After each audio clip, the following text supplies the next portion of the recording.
giorno il nonno mi apparve in sogno, mi disse: nipotino, ti faccio un regalino, ma non pensare all'otto, al super enalotto, oppure al genio della lampada di Aladino. È solo una frase, punto e basta, che quando la pronunci a lingua ti s'impasta. Funziona solamente sulle donne, slaccia i reggiseni, alza le gonne, usalo ogni tanto con moderazione, quando sei depresso durante la lezione.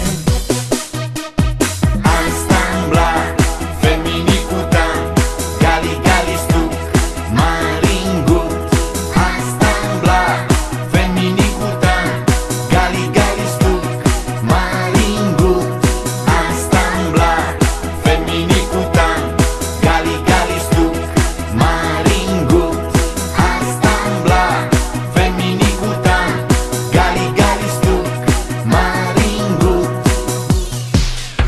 La inizio ad usare a scuola elementare, che c'era la maestra affacciata alla finestra. Pronuncio la frase e in meno di un minuto le vedo le mutande rosse di velluto. E dopo 9 anni, fra bocciature e affanni, che ero in prima media, dormivo sulla sedia. La professoressa spiegava geografia, guardavo le sue montagne sulla scrivania. Pronuncio la frase e in meno di un secondo imparo la lezione col suo mappamondo. Anstambla, femminikutan, gali gali stuk, maringut. Anstambla, femminikutan, gali gali stuk, maringut.